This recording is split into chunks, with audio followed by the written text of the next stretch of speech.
Brothers and sisters, good afternoon. Our gospel for today is a very good reminder when we are sent and asked to serve the Lord.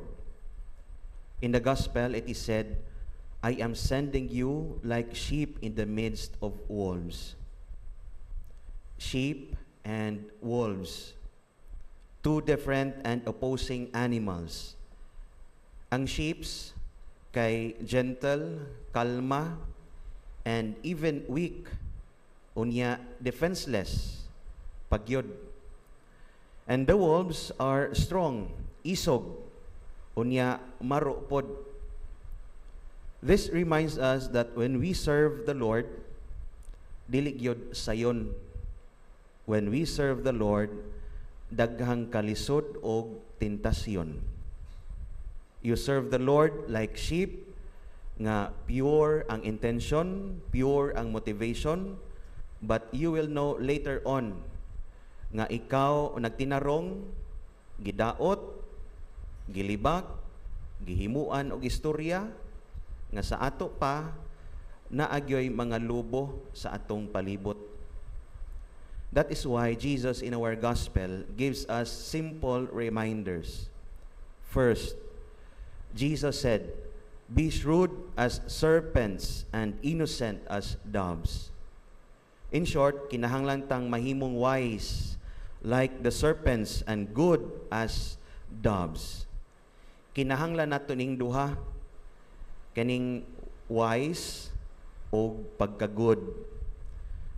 Wisdom of the mind and goodness of the heart.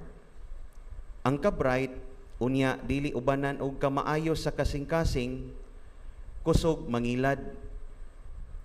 Unya ang kamaayo sa kasing-kasing, unya dili ubanan sa kaway sa unahuna, dali rapod mailad. That is why we need the two, wisdom and goodness. As Christians, we are called to think wisely, act prudently, and love sincerely. In other words, pagbantay. Holiness does not mean being naive. Kanang murag dili na makabuak og plato, nya kung tan-awon murag anghel. But holiness means using both the mind God has given us and the heart that is filled with His love. Second reminder, when we are sent to serve the Lord, do not be afraid. Ayaw kahadlok kung mga lagad kas Ginoo. Kay gipasidan-an naman tadaan niya that there will be oppositions, misunderstandings, and persecutions. Wala ta pasaligi nga hayahay rata, but gipasaligan ta that the Spirit of the Father will speak through you. And so, whenever we are criticized for doing what is right, whenever our faith is tested, remember, we need not to be afraid, but to fight and to be faithful, for we are never alone. The Spirit of the Father will strengthen us and give us the words and courage that we need. Last reminder, Jesus said, the one who endures to the end will be saved. Laktod nga pagkasulti, daogon ragyod sa paglahutay. Ang makalahutay, makaabot gyod sa iyang padulngan. Ang dili makalahutay, mahulog gyod sa kaalautan. Hinumdumiha, mga igsuon, that Christian life is not a short race, but a lifelong journey. Christian life is not about sprint, but it is a marathon. Dili ni paunhanay, or pakusganay, or papaspasay, kundili palahutayay. Hinumdumi nga ang kabalaan dili about sa gidaghanon sa imong pagkapandol, kundi about sa gidaghanon sa imong pagbangon. Kung mahagba gani, mo barog. Kung maluya pod, musalig. Kung masakitan, padayon lang.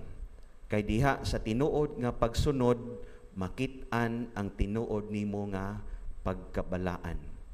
Look at the saints. They themselves were not born saints overnight. They became saints because of their constant yes to God every single day of their life. And so, we can say that the world of today can be a place full of wolves, whether we like it or not. Bisan gani diha sa panimalay or trabahuan na ay mga wolves filled with hatred, dishonesty, and fear. Apan ang labing importante, dili ang kadaghan sa mga lobo, kundi ang kaduol nato sa Ginoo. Kay kung duol lang tas maayong magbalantay, we can be wise and pure, courageous in trials, and faithful until the end. My dear friends, we pray in this Holy Mass that we may live our lives with confidence that wherever Jesus sends us, His grace will always be with us and enough for us.